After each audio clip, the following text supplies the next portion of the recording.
Two boys stand at the starting line, both 16 years old. Both want to become the best craftsmen in their village. First boy, Marcus, naturally talented, picks up any tool and makes magic. Everyone calls him the Golden Hands. Second boy, Daniel, average, clumsy with tools, breaks more than he builds. Everyone calls him the Slow One. The master craftsman announces, "In 5 years, I will choose one apprentice.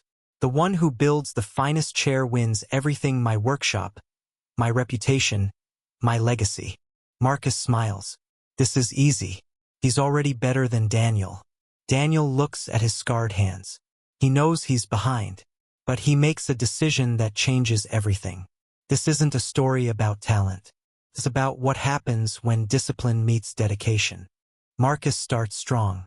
He builds a chair in 3 days. It's beautiful, elegant curves, smooth finish. Everyone applauds. "See," Marcus says, "natural talent always wins." Daniel takes 3 weeks to build his chair. It's ugly, uneven legs, rough edges. People laugh. But here's what nobody sees. Every night, after everyone goes home, Daniel stays. He doesn't build. He studies, takes apart the master's old chairs, examines every joint, every angle, every technique, fills notebooks with drawings, measurements, notes. Marcus sees him one night. "Why waste time? You're not getting better. You don't have the gift." Daniel looks up. "Maybe, but I have something better. I have time, and I'm willing to use it." Marcus laughs and goes home. But Daniel stays, studies until midnight, every single night. Year 2. Marcus is still the best. His chairs sell for top price in the market. He's famous at 17. He works 3 hours a day.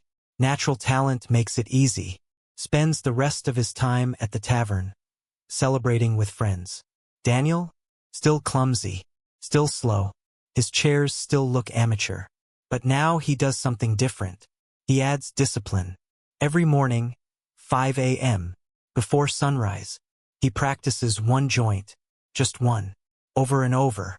Dovetail joints, Monday through Friday, 100 repetitions each morning. Mortise and tenon, next week, 100 repetitions. His hands bleed, blisters form, then calluses, then the blisters break, then new calluses. People tell him, "Daniel, you're wasting your youth." Marcus already won. Give up. Find something else. His own father says, "Son, some people are born with gifts. Accept reality." Daniel's response, "I don't need a gift. I need a system." Every night, he writes in his journal, "Today I failed 47 times. Tomorrow I'll fail 46. Year 3. Something changes. Daniel's chairs are no longer ugly. They're decent. Not great, but decent. Marcus notices, gets nervous. For the first time, he feels competition. So Marcus does what talented people do when they feel threatened. He works harder. For a week, builds 3 chairs. All beautiful, all perfect. Then goes back to 3-hour days. Daniel? He adds another layer. Now he studies wood itself.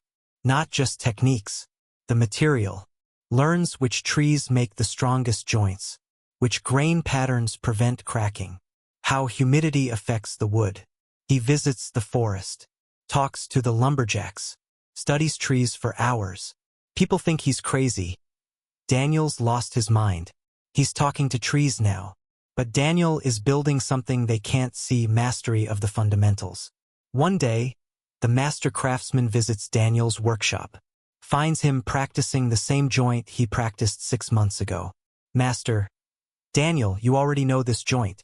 Why repeat?" "Daniel, I don't want to know it. I want to master it. I want my hands to remember it even when my mind forgets." The master nods slowly, sees something in Daniel's eyes. Discipline. Year 4. The gap closes. Daniel's chairs are now as good as Marcus's. Sometimes better. Not because Daniel is more talented, but because every chair Daniel builds contains 1,000 hours of practice that Marcus never did. When Marcus makes a dovetail joint, it's good. When Daniel makes it, it's perfect. because he's made 10,000 of them. Marcus starts to panic. Increases his work to 5 hours a day. Then 6. But here's the problem. You can't cram mastery. Marcus has talent. Daniel has discipline. And discipline is talent multiplied by time. The village starts to notice. Daniel's chairs sell faster, cost more, last longer. Marcus's chairs are still beautiful, but they break. Joints fail, with splits, because Marcus learned how to make chairs quickly. Daniel learned how to make them right. One night, Marcus confronts Daniel. How? How are you catching up? I'm more talented. Daniel, you are. But you practiced until you were good enough. I practiced until I couldn't fail. There's a difference. Marcus, what difference? Daniel, you stopped when it got easy. I stopped when it got automatic. Year 5, competition day. The entire village gathers. The master will judge both chairs. Choose his successor. Marcus presents his chair first. It's stunning, artistic. The crowd gasps. Beautiful curves. Exotic wood. Impressive. Everyone thinks, Daniel can't beat this. Marcus won. Then Daniel presents his chair. Simple. Plain wood. No fancy curves. Nothing artistic. The crowd is confused. That's it? That's what Daniel worked 5 years for. The master craftsman approaches both chairs. Examines them closely. Sits in Marcus's chair. Stands up. Sits again. Rocks it. Tests it. Then moves to Daniel's chair. Sits. Rocks. Stands. Sits again. He's silent for a long moment. Finally speaks. Marcus, your chair is beautiful. It will impress guests. It will sell for a high price. It's a work of art.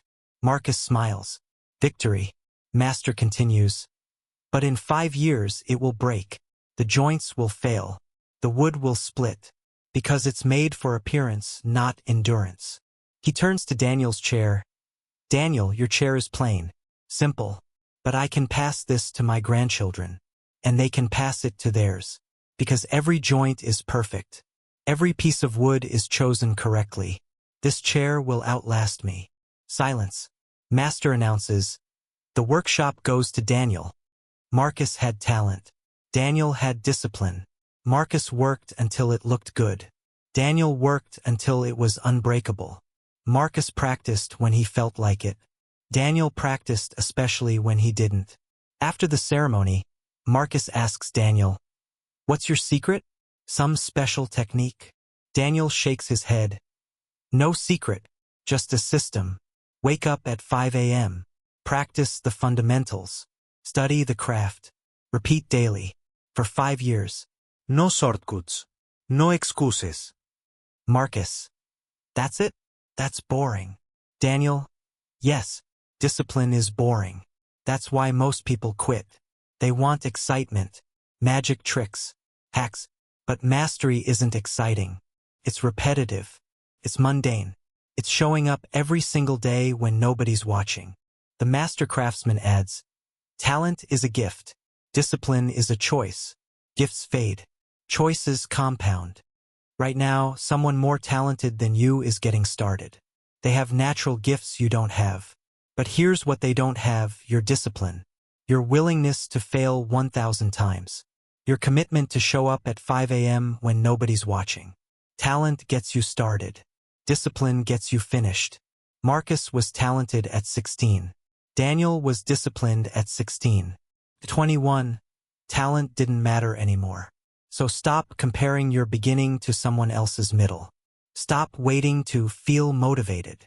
Start building your system, your 5 a.m. practice, your 100 daily repetitions. Do it when you're inspired. Do it when you're not. Do it when people laugh. Do it when people doubt. Do it until your hands remember what your mind forgets. Because the race isn't won by the fastest starter. It's won by the most consistent finisher. Daniel wasn't special. He just refused to quit. And that's available to everyone. Your choice. Be Marcus or be Daniel. Talented and forgotten, or disciplined and legendary. The workshop is waiting.